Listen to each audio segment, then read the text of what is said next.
दोस्तों नमस्कार, ये है मार्गदर्शन फॉर सिविल सर्विसेज। मैं अनुराग चौधरी। दोस्तों, घटना चक्र सामान्य अध्ययन पूर्वावलोकन श्रृंखला में प्रस्तुत है सामान्य विज्ञान के महत्वपूर्ण प्रश्नों का रिवीजन जो विभिन्न प्रतियोगी परीक्षाओं के प्रीवियस ईयर्स में पूछे गए हैं। इस वीडियो में हम जीव विज्ञान के अंतर्गत वर्गीकी यानी वर्गीकरण विज्ञान से संबंधित महत्वपूर्ण प्रश्नों के भाग 3 को कवर करेंगे। तो आइए शुरू करते हैं। जीव विज्ञान के अंतर्गत वर्गीकी या वर्गीकरण विज्ञान से संबंधित महत्वपूर्ण प्रश्नों का भाग 3। पहला प्रश्न है दोस्तों, कीटभक्षी पौधे मिट्टी में किसकी कमी से उगते हैं? ऑप्शन है पानी, मैग्नीशियम, नाइट्रोजन या फिर कैल्शियम। तो सही उत्तर ऑप्शन सी हो जाएगा, नाइट्रोजन की कमी से। दोस्तों, कीटभक्षी पौधे ऐसी मिट्टी में उगते हैं जहां नाइट्रोजन की कमी होती है और ये कीटों का भक्षण करके अपने नाइट्रोजन की आवश्यकता की पूर्ति करते हैं। अगला प्रश्न है, निम्नलिखित में से कौन सा एक कीटहारी पादप है? पैशन फ्लावर पादप, घटपाणी, रात की रानी या फ्लेम ऑफ द फॉरेस्ट। तो सही उत्तर है घटपाणी। दोस्तों, घटपाणी या पिचर प्लांट पौधा शिकार पकड़ने की अपनी बनावट के कारण मांसाहारी पौधे के रूप में जाना जाता है। घटपाणी पौधे में फंसे कीट उसमें एकत्रित विषैले द्रव से मर जाते हैं। अगला प्रश्न है, घटपाणी के निम्नलिखित भागों में कौन सा एक घट में रूपांतरित होता है? स्तंभ, पत्ता, अनुपर्ण या पर्णवृत्त। तो सही उत्तर है पत्ता। दोस्तों, घटपाणी मांसाहारी कीटभक्षी पौधे होते हैं जो अल्प खनिज या अम्लीय मृदा में उगते हैं जहां पर मृदा में नाइट्रोजन की कमी होती है। नाइट्रोजन की कमी को पूरा करने के लिए ये कीटों को अपना आहार बनाते हैं और इन पौधों की पत्तियों के पर्ण फलक या लैमिना जो होती हैं कलश या सुराही की तरह विकसित होते हैं जिसमें पाचक एंजाइम पाए जाते हैं। जैसे ही कोई कीट पत्तियों के अंदर प्रवेश करता है वैसे ही कलश के ढक्कन द्वारा ढक दिया जाता है और पाचक एंजाइमों द्वारा नाइट्रोजन का पाचन घटपर्ण के द्वारा किया जाता है। अगले प्रश्न पर आते हैं दोस्तों, निम्नलिखित में से कौन सही रूप में सुमेलित नहीं है? यहाँ पर देखिए, ईस्ट किण्वन सही सुमेलित है, कैसीन दुग्ध प्रोटीन सही सुमेलित है, एलोवेरा आवृत बीजी सही है और घटपाणी परजीवी आवृत बीजी ये आपका गलत है। दोस्तों, ऑप्शन डी आपका सही उत्तर हो जाएगा जो कि सही सुमेलित नहीं है। घटपाणी या नेपेंथीस का पौधा प्रकाश संश्लेषण की क्रिया द्वारा अपना भोजन बनाने में सक्षम होता है। ये प्रायः ऐसे स्थानों पर उगता है जहां मृदा में नाइट्रोजन की कमी होती है और जिसकी पूर्ति वह कीटों को पचाकर करता है। अगला प्रश्न है, नेपेंथीस खासियाना घटपाणी नामक दुर्लभ और आपातीय पौधा पाया जाता है हिमाचल प्रदेश में, मध्य प्रदेश में, मेघालय में या फिर उत्तर प्रदेश में। तो सही उत्तर ऑप्शन सी, मेघालय में। दोस्तों, नेपेंथीस खासियाना घटपाणी भारत के मेघालय राज्य के गारो, खासी और जयंतिया पहाड़ी क्षेत्रों में पाया जाता है। अगला प्रश्न है कि पौधे के कौन से भाग से हल्दी प्राप्त होती है? तो बहुत ही आसान सा है दोस्तों, तना जो है वो हल्दी में रूपांतरित होता है। पौधे के तने भाग से हल्दी प्राप्त किया जाता है। हल्दी यानी टर्मरिक के पौधे का खाने लायक हिस्सा उसका प्रकंद होता है जो कि एक अंतः भौमिक रूपांतरित तने का प्रकार है। हल्दी का पौधा एक प्रकंदीय बहुवर्षीय शाखी पौधा है जिसका वानस्पतिक नाम कुरकुमा लौगा है और ये कुल जिंजिमबेरेसी यानी फैमिली जो जिंजिमबेरेसी फैमिली है उसके अंतर्गत आता है। इसकी उत्पत्ति स्थल उष्णकटिबंधीय दक्षिण एशिया है। इसका उपयोग औषधि, मसाले और रंग कारक यानी रंजक के रूप में किया जाता है। अगला प्रश्न है, हल्दी के पौधे का खाने लायक हिस्सा कौन सा है? तो उत्तर है प्रकंद। अगला प्रश्न है दोस्तों, हल्दी भूमिगत तने का उदाहरण है जिसे क्या कहते हैं? ऑप्शन है बल्ब, ट्यूबर, कार्म या फिर राइजोम। तो सही उत्तर आपका हो जाएगा राइजोम, ऑप्शन डी। अगला प्रश्न है, निम्न अधोभूमि उत्पादित सब्जियों में से कौन सी एक रूपांतरित जड़ है? आपको बताना है। ऑप्शन है आलू, शकरकंद, बंडा या फिर जिमीकंद। तो सही उत्तर ऑप्शन बी शकरकंद। दोस्तों शकरकंद काम्बालुसी कुल का एक वर्षीय पौधा है, पर ये अनुकूल परिस्थितियों में बहुवर्षीय सा व्यवहार कर सकता है। यह एक सपुष्पक पौधा है। इसकी रूपांतरित जड़ की उत्पत्ति तने के पर्व संधियों से होती है, जो जमीन के अंदर प्रवेश करके फूल जाती है। अगला प्रश्न है, निम्नलिखित पादपों में किसका संग्रह अंग तना नहीं है? गन्ना, अदरक, आलू या फिर शकरकंद। तो सही उत्तर शकरकंद। दोस्तों गन्ना, आलू और अदरक तने का रूपांतरण है, यानी इनका संग्रह अंग तना है, जबकि शकरकंद का संग्रह अंग जड़ या कुंभी रूप में जड़ है और ये मूलांकुर से विकसित होता है। अगला प्रश्न है, निम्नलिखित में से कौन सा तना है? देखिए, सलजम, अदरक, गाजर या फिर शकरकंद। तो सही उत्तर अदरक। दोस्तों अदरक जो है वो तने का रूपांतरण है, इसका संग्रह अंग तना है, जबकि सलजम, गाजर और शकरकंद ये जड़ों की श्रेणी में आते हैं। अगला प्रश्न है दोस्तों, अदरक तना है जड़ नहीं, इसका कारण क्या है आपको बताना है।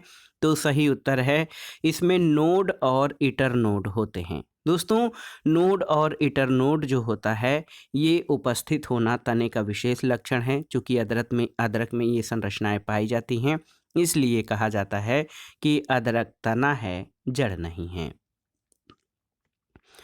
अगला प्रश्न, सूची 1 का सूची 2 से मिलान करना है।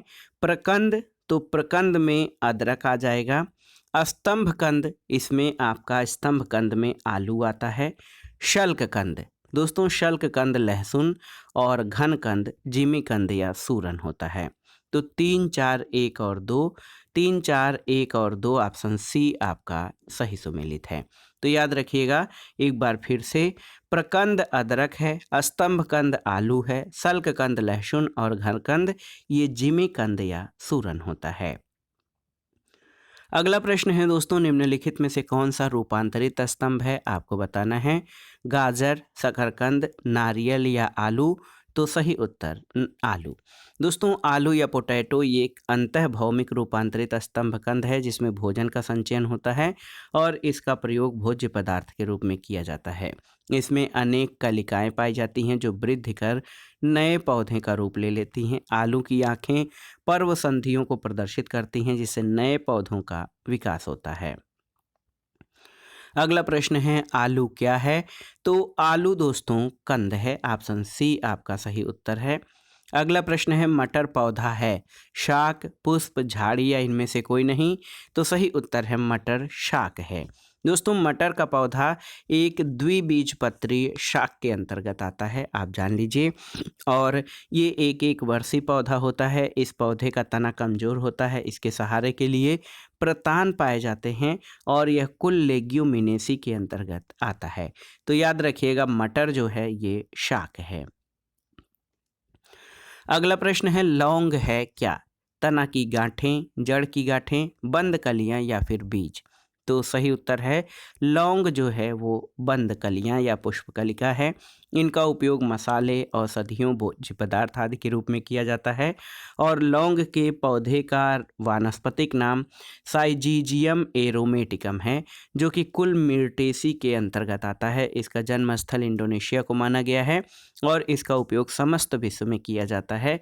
ये एक सदाबहार वृक्ष है जिसकी ऊंचाई 8 से 12 मीटर तक होती है और इसकी पत्तियां बड़ी और अंडाकार होती हैं। विश्व में इंडोनेशिया लौंग का सबसे बड़ा उत्पादक देश है, जबकि भारत में तमिलनाडु लौंग का सबसे बड़ा उत्पादक राज्य है।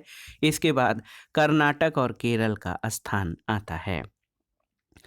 अगला है कि लौंग निम्नलिखित में से किसका निरूपण होता है? तो उत्तर है लौंग फूल कली का निरूपण है। अगला प्रश्न है, निम्नलिखित मसालों में कौन सी एक पुष्प कलिका होती है? तो सही उत्तर लौंग हो जाएगा, ऑप्शन बी आपका सही उत्तर है।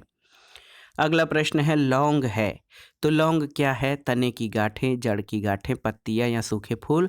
तो सही उत्तर है लौंग पुष्प कलिका या सूखे फूल हैं, ऑप्शन डी आपका सही उत्तर है। अगला प्रश्न है, लौंग पौधे के निम्नलिखित में से किस भाग से प्राप्त होती है? आपको बताना है। तो सही उत्तर है शुष्क पुष्पकली। लौंग जो है ये पुष्पकलिका का शुष्क भाग होता है या सुखाया गया होता है। अगला प्रश्न है दोस्तों, लौंग एक मसाला पौधे के किस भाग से प्राप्त होता है? तो सही उत्तर है फूल की कली से। तो लौंग जो है वो पुष्पकलिका है और ये मसालों के रूप में प्रयोग किया जाता है। अगला प्रश्न है, पादप कली है एक भ्रूणीय टहनी, एक भ्रूणी पत्ती, एक भ्रूणपोष या एक बीज? तो सही उत्तर है पादप कली एक भ्रूणीय टहनी है। वनस्पति विज्ञान में किसी अविकसित प्ररोह को कली या कलिका कहते हैं। यह किसी पत्ती के कक्ष पर या तने के अंतिम छोर पर उत्पन्न होती है। अगला प्रश्न है, निम्नांकित में से कौन सा सही सुमेलित नहीं है? अदरक राइजोम, केसर बीज, अफीम अफीम की डूडी, सन तना? तो सही उत्तर ऑप्शन बी केसर बीज नहीं है। याद रखिएगा ये आपका सही सुमेलित नहीं है। केसर एक मसाला है जिसको सैफरॉन क्रोकस के पुष्प की वर्तिका तथा वर्तिकाग्र से प्राप्त किया जाता है। इस पौधे का वानस्पतिक नाम क्रोकस सैटाइवस है जो कि इरिडेसी कुल के अंतर्गत आता है। केसर फूल के स्त्री भाग से प्राप्त किया जाता है जो बीज बनाने वाला भाग है।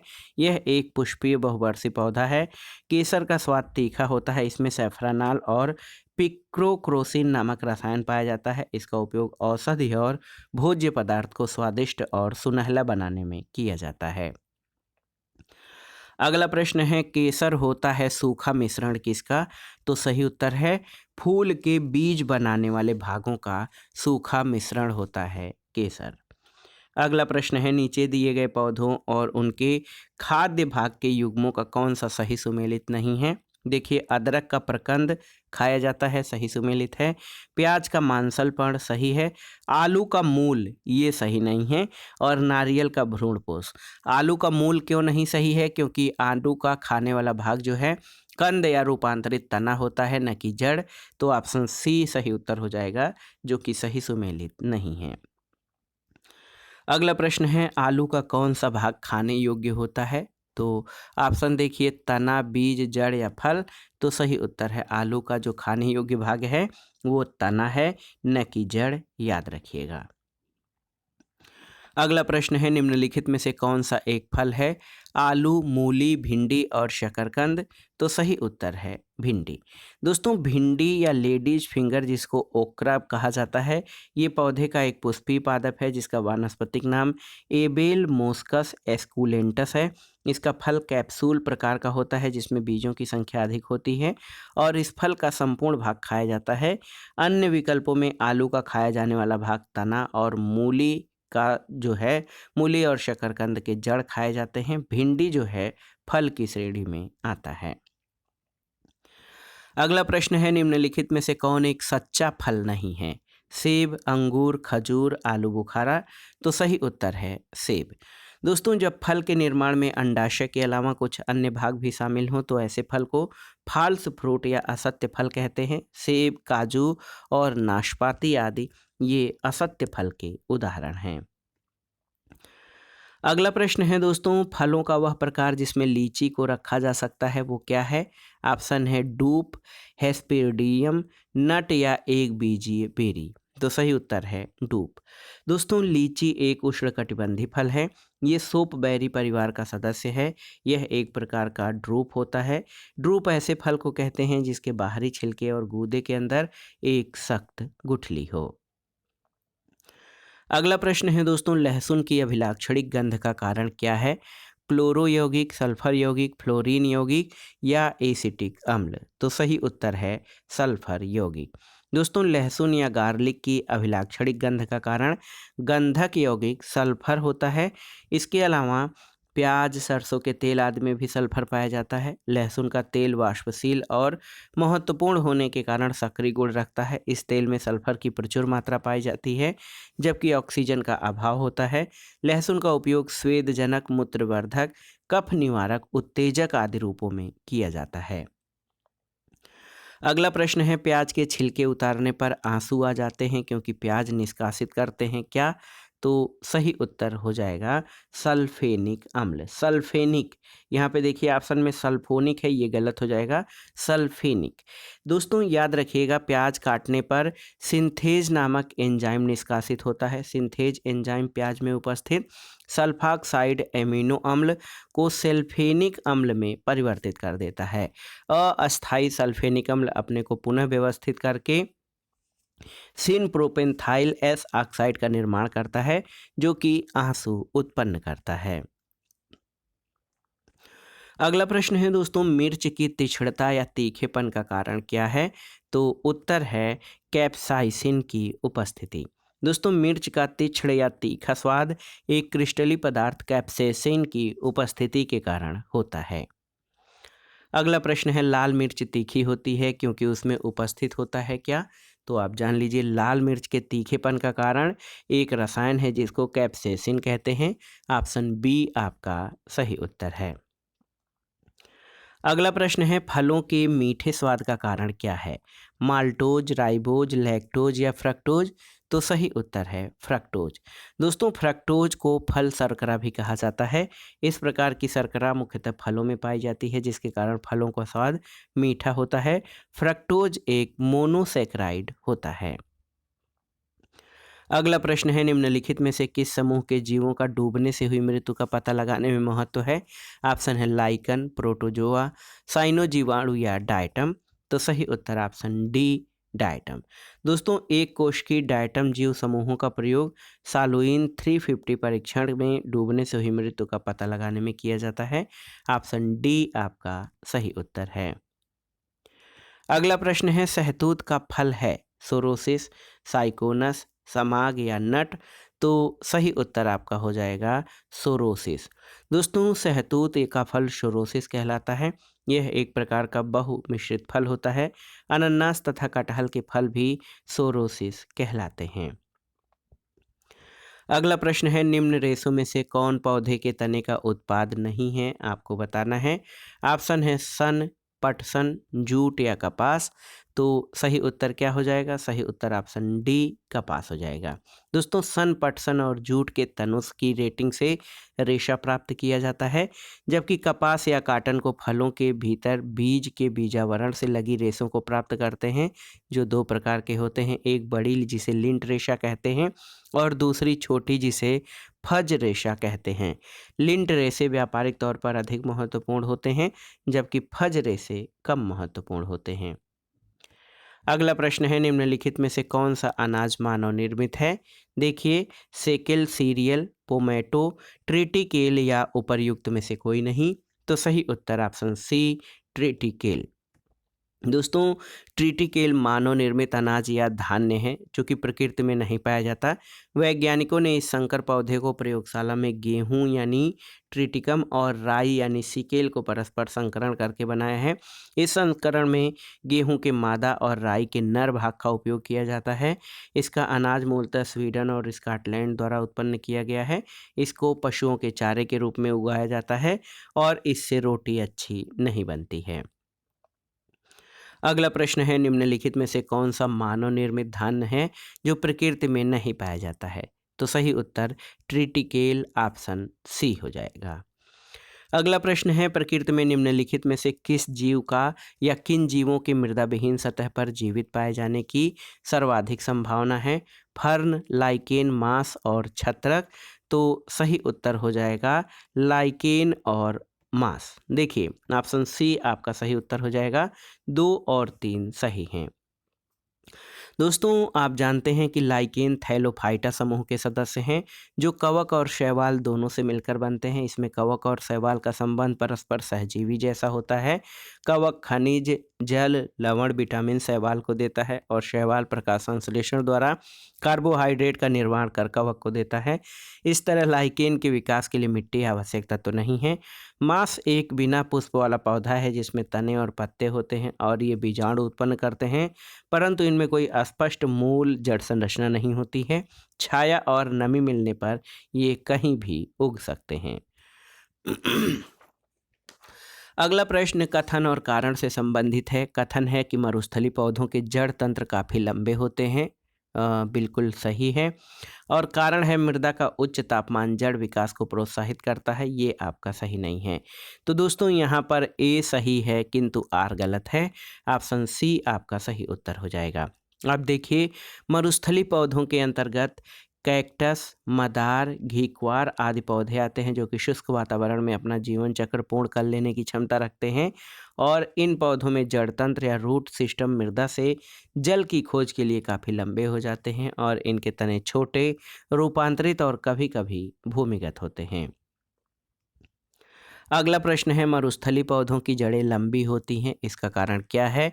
तो उत्तर हो जाएगा दोस्तों, मरुस्थलीय पौधों की जड़ें जो हैं जल की तलाश में लंबी हो जाती हैं। और आप जानते हैं कि रेगिस्तान में या मरुस्थल में जल जो है बहुत गहराई में पाया जाता है, इसलिए उन पौधों की जड़ें जो हैं वो जल की तलाश में लंबी हो जाती हैं। अगला प्रश्न है दोस्तों, मरुस्थल में फ्रियोटोफाइट्स मिलते हैं, यानी ऐसे पादप जिनमें क्या होता है? तो सही उत्तर है जिनमें लंबी या 20-30 फीट मूसला जड़ होती है, इसको जो है फ्रियोटोफाइट्स कहा जाता है। दोस्तों आप जान लीजिए, फ्रियोटोफाइट्स मरुस्थल में पाए जाने वाले पौधे होते हैं जिनमें जल को संचित रखने के विशिष्ट तरीके विकसित हो जाते हैं। इन पौधों की जड़ें अत्यधिक लंबी होती हैं जो भूमि में काफ़ी गहराई तक जाकर पानी का अवशोषण करती हैं। फ्रिएटोफाइट्स की जड़ें मुख्यतः 20 से 30 मीटर तक लंबाई ग्रहण करके भूमिगत जल सतह तक पहुंच जाती हैं। अगला प्रश्न और आज के वीडियो का आखिरी प्रश्न है दोस्तों, यहाँ पर आप देख सकते हैं, शुष्क जलवायु भली भांति अनुकूलित पेड़ पौधों को कहते हैं अधिपादप, मरुद्भिद, जलोद्भिद या मध्यपादप? तो सही उत्तर है शुष्क जलवायु के भली भांति अनुकूलित पेड़ पौधों को मरुद्भिद या जीरोफाइट्स कहा जाता है। दोस्तों शुष्क वातावरण या मरुभूमि जैसे वातावरण में पाए जाने वाले पेड़ पौधों को मरुद्भिद कहते हैं जो कि अपने शरीर को शुष्क वातावरण के प्रति पूर्णतया अनुकूलित कर लेते हैं। जल के उत्स्वेदन को कम करने के लिए इनकी बाह्य त्वचा मोटी उपचर्मसी की परत से ढकी रहती है और पत्तियां कांटों में परिवर्तित हो जाती हैं। इसके अंतर्गत नागफनी, मदार, नेरियम और ब्रायोफिलम इत्यादि पौधे आते हैं। तो दोस्तों ये था आज का वीडियो। घटना चक्र सामान्य अध्ययन पूर्वावलोकन श्रृंखला के अंतर्गत जीव विज्ञान में वर्गीकी या वर्गीकरण विज्ञान से संबंधित महत्वपूर्ण प्रश्नों का भाग 3, जो आपके आगामी परीक्षाओं के सामान्य विज्ञान खंड के लिए बहुत ही उपयोगी है। आप इन प्रश्नों को तैयार कर लीजिएगा। वीडियो आपको कैसा लगा हमें कमेंट बॉक्स में ज़रूर बताइएगा। वीडियो को लाइक करें, शेयर करें और इस चैनल मार्गदर्शन फॉर सिविल सर्विसेज को सब्सक्राइब करें। वीडियो देखने के लिए धन्यवाद दोस्तों। नमस्कार।